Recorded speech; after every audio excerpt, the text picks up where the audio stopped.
Former President Trump on Wednesday called on Republicans to boot Senator Mitch McConnell. They put Sen Mitch McConnell, Republican of Kentucky, from his post as Senate Minority Leader, accusing the senator of being a pawn for the Democrats. In a statement, Trump cited a Wednesday story from the Federalist about McConnell and his wife Elaine Chao's alleged ties to China in calling for the senator's ouster from his longtime leadership post.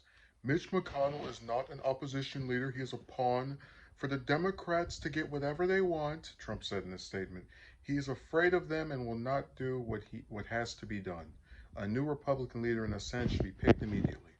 Trump has feuded with McConnell, who he has dubbed Old Crow, since the Senate leader denounced the former president to Congress for his role in January 6, 2021 attack on the U.S. Capitol.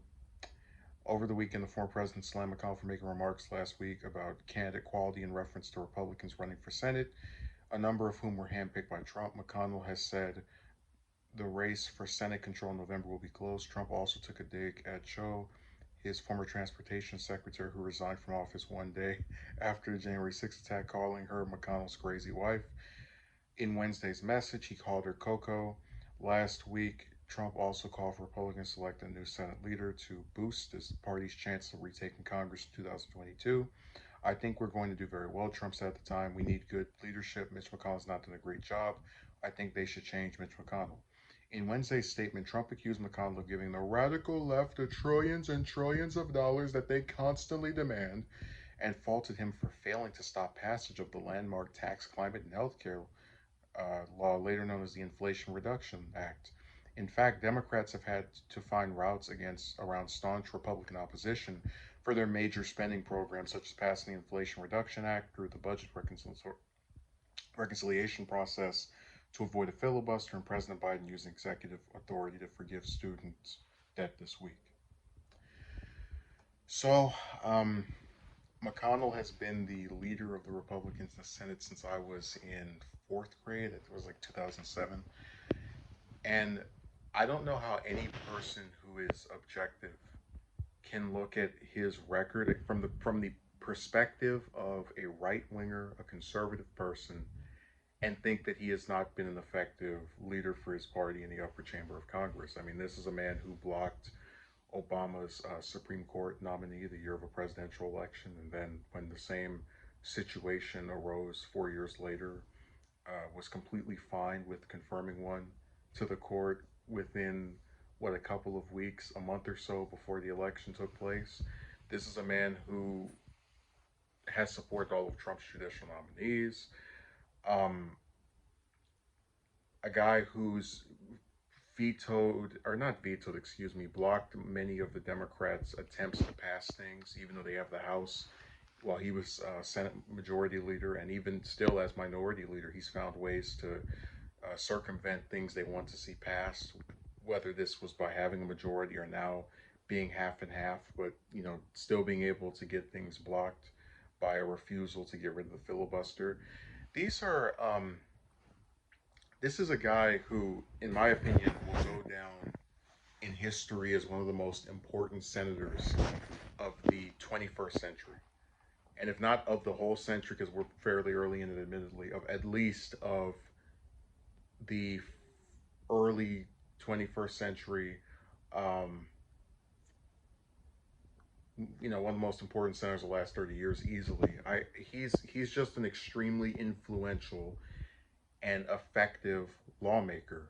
Um, Even if most of his lawmaking is blocking the things that the Democrats want to do. So I just say that to basically convey the idea that Trump wanting him gone has nothing to do with him being able to stop things or being unable to prevent Democrats from doing things, which he has been very effective at doing. It's all based around personality. Oh, your wife resigned from my administration, and you are criticizing me for my role in an attempted coup on the Capitol. Well, your wife and you probably have ties to China, which is something I probably knew before I picked you for transport. I picked her for transportation secretary, but I didn't care back then because you were on my side nominally. But now that you're calling me out, that's a problem.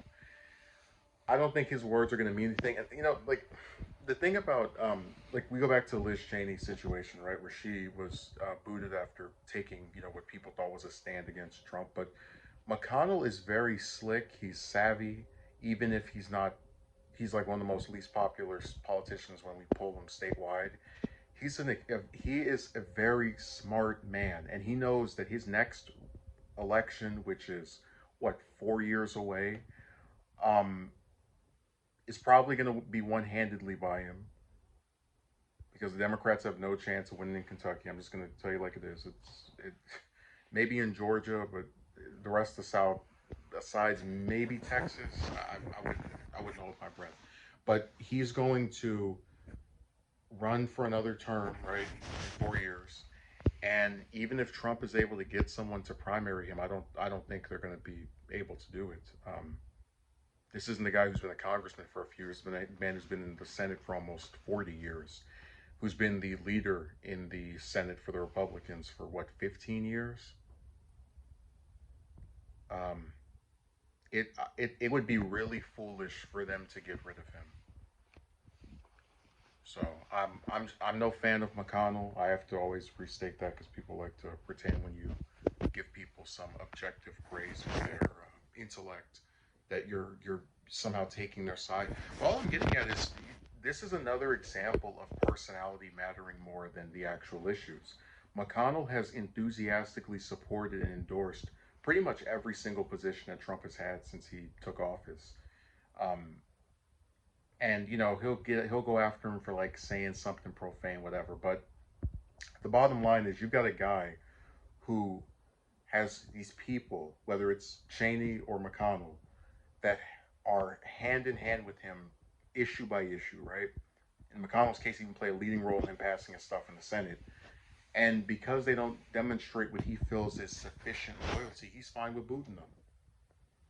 So it's just a cult of personality. We're in an era where people care more about do I like this person, and I mean he doesn't even explain how McConnell's not effective. The Democrats were what in the lower chamber of Congress. Excuse me, were in the minority in the Senate for what was that? 6 years, three midterm elections. And even now, as they have a majority, it's still just a little itty bitty pissant one that could be snuffed away at any moment. So I really think McConnell is extremely under discussed as a historical figure, and I believe that Trump is barking up the wrong tree here. He may have been able to get rid of Cheney in that one district, but McConnell would definitely not be as easy to get rid of out of Congress, and most certainly wouldn't be as easy to get rid of as the Senate leader, unless he voluntarily steps down, which I don't think he will.